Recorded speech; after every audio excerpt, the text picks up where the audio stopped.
What is up, Mama Millions? It's MandooMillions, and you already know I'm back with another video. Before anything gets started, you already know what to do is like and subscribe. But regardless of that, I'm here with a reaction video, trying something different. No Ghibli, even though they should fucking sponsor me. But this is gonna be 10 dark cartoon theories that will ruin your childhood. Ruin my childhood is already ruined. No, follow me on social medias while I'm talking. But yes, this is 10 dark cartoon theories. I kind of have an idea of what theories are gonna be, what cartoons. Better to hear them and think of them to reflect on them, and you could be like, oh my, nani, you know, type of thing. But regardless of that, I know y'all probably want me to shut up because I want me to shut up.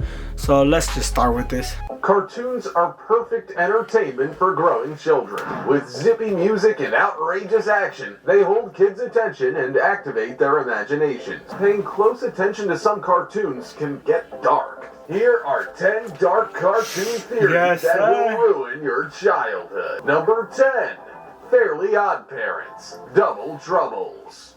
Timmy Turner is a neglected boy with a very active imagination. The show centers on the misadventures of Timmy and his flying magical godparents who grant his every wish. Cosmo and Wanda are loving godparents. However, their interference in Timmy's life usually goes wrong. It's not a far stretch to think that Timmy created them from his imagination because he doesn't get enough love, support, and guidance from his cold parents. But why are they so distant? Some superfans think Mr. and Mrs. Turner are wounded by a tragic past. There are subtle hints that Timmy wasn't the only child born to the family. Timmy may have had a twin sister. Here are the clues. In the episode Channel Chasers, we get a future look at Timmy's family, and he's got twins. Having fraternal twins is a hereditary trait, meaning his mom could have carried twins. If you listen carefully to the dialogue, you'll notice they call Timmy their only son, not necessarily their only child. Plus, look at how outrageously large his mom is in this flashback. There isn't a lot of material out there to cheer up bereft parents, and maybe creator Butch Hartman has used 16 seasons of The Fairly Odd Parents to help the people he cares about deal with loss.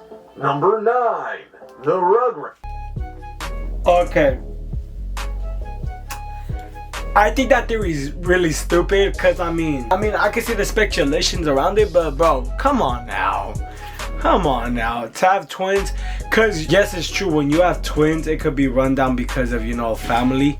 Like, it could be because of the Timmy's mom's side or Timmy's dad's side, but that doesn't mean Timmy's mom had twins. But I could see why, but no, like, that's a theory that nah.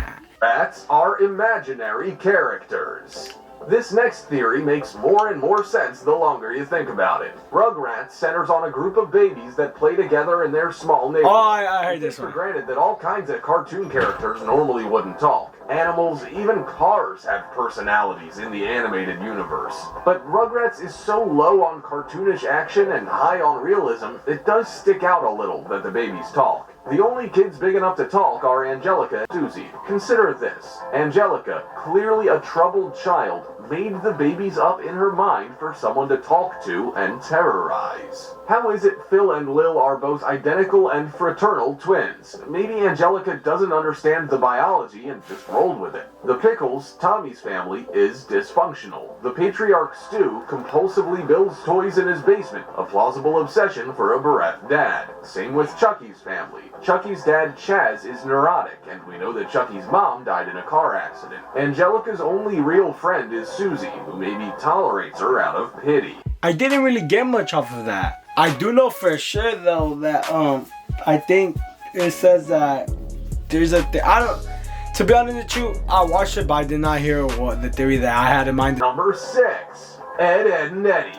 Friends forever. I love Ed and Eddy. Ed and Eddy, along with the rest of their gang, explore every square inch of Peach Creek. Just some carefree friends playing for a seemingly endless summer, or lost souls thrown together to not quite suffer for eternity. You only have to watch an episode to know that these kids have less than perfect lives at home. But maybe there's deeper symbolism at play with this show. They might be dead in purgatory. Let's think about the evidence. Why are all of the main characters' tongues dark? Maybe it's not from candy dye, but the pallor of death. The show never leaves the cul-de-sac, and the summer vacation never ends, not even at the end of the seasons. Somehow, these kids seem to be from different eras. Ed is reclusive and loves monster movies, a total 50s kid. Now for the second Ed, Double D.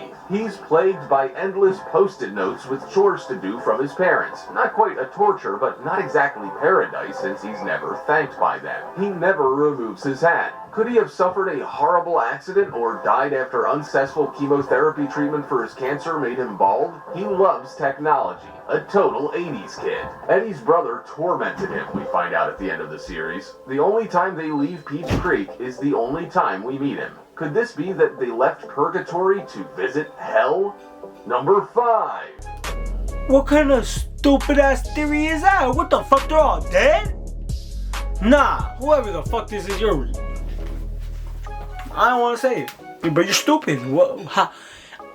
They're all dead, they're all in purgatory, and they're trying to explain that each individual's from a different time? That's dumb.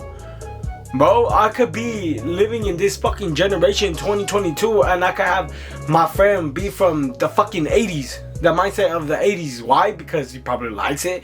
Mindset, that doesn't mean shit. This theory was fucking retarded. So far this theory's been stupid. I ain't fucking with it right now. King of the Hill's paternity plot. This show about a quaint Texan dad and his neighbor buddies is chock full of slow burn jokes and smart references. I remember Watch that a few episodes and you can't miss the truth about the neighbor boy Joseph Gribble. It's painfully obvious that John Redcorn, Nancy's longtime lover, is the real father. Obvious to everyone but Dale. At one point, conspiracy happy Dale rationalizes his son is so different because he's an alien. Whether we're laughing at Dale or taking pity on him, we are falling for the writer's misdirection. Just as Dale is oblivious about Joseph's parentage, audiences were slow to pick up on Bobby's real father. We all know Hank has a narrow urethra, but have you ever noticed that Bobby doesn't resemble Hank very much, physically or with his personality? How about the way Peggy gets annoyed whenever Bill's around? One time, Bill confesses he and Peggy were intimate in a moment of weakness, to which Hank replies, "No, you didn't, Bill." We laugh at Dale for being oblivious, while the writers are laughing at us. We knew creator Mike Judge was a genius when he created Beavis and Butthead, but sweet lady propane did he ever get us with this one. Number 4. Who Okay, this one I give it to you. Whoever you are, I give you this theory, cause that makes so much sense. Peggy does seem to like get mad at Bill all the time, and like if you think about it, Bill really likes to get involved with either Peggy. He always tends to give his charm, and with like Bobby, he always trying to be like the dad. Like remember the time he thought that Hank was gonna die? I think I forgot the episode, but he was talking to Bobby like, "Oh, I'm gonna take over." Woo woo. Like that makes so much sense. Damn. That's a good fucking theory. The Ed and Eddie theory was retarded. You didn't give much about the Rugrats theory. And the Fairy Odd Parents, it was aight. It was cool. But so far, the Hank Hill one, accurate. I'll give you that. Number 2. Zazu is a traitor. If the line, "I've never seen a kind of beast with quite so little hair," is hinting at anything, along with a lot of Zazu's lines in not just the "I just can't wait to be king" number, but the entire film, it's that Zazu really does not like the idea of Simba being king. The most noteworthy line is, "If this is where the monarchy is headed, count me out, I won't hang about." It seems pretty clear that Zazu would willingly rebel against Simba if Simba were declared king. Because of this, some fans think Zazu may have worked with Scar, communicating off-screen, and helped him pull off his plan to dispose of Mufasa and drive Simba out. Adding to the theory is that when Nala and Simba enter the elephant graveyard, Zazu comes to find them, but Scar was the only other one who knew where they would be. I mean, that was... Bro, you're falling off, bro. Like, nah, bro. Like, you're not giving... You're just saying fans, when you say theories, you're supposed to give reasons why those theories are fucking valid, alright? Not legit good theories where you could be like I could watch it and be like, "Oh, yes, I agree." Like the Ed and Eddie theory, that shit was retarded. That was stupid. But for example, the King of the Hill theory, that was actually accurate. Cause you know, if you put things together, that makes sense. But Ed and Eddie theory, that was dumb. Bro, step up your game. I don't know, you got 2 million views. The last one better be good. Because if you guys didn't notice, I obviously skipped some of the ones that I thought were dumb, that didn't give me a reaction. But bro, you need to step up your game. This last one better be good. See what I mean by none of these theories make sense? Bro, the King of the Hill theory is the only one you got really accurate, bro. Ed and Eddie one, I really thought there was gonna be a legit theory, but there really wasn't. Cause there's so many theories that you could have went wrong. Like for example, like the Rugrats one, Angelica, like she has a doll because apparently she has lost her sister. Tommy's dad creates toys because he lost Tommy. Before Tommy was born, he would make toys for the baby. The baby died, so he continues to make it. That's why he always looks depressed. The Ed and Eddie one, there could have been a theory of Ed and Eddie about parents. Like I personally don't know any, but that could have been a creative one. But the one he said about them all dead, bro, do better. You're liking it. But anyways, guys, that's gonna be it for today's video. If you felt disappointed, so did I. So join me on this and subscribe to hit 1K subscribers.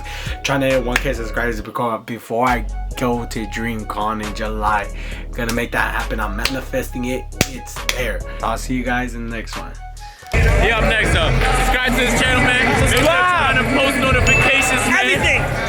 Everything.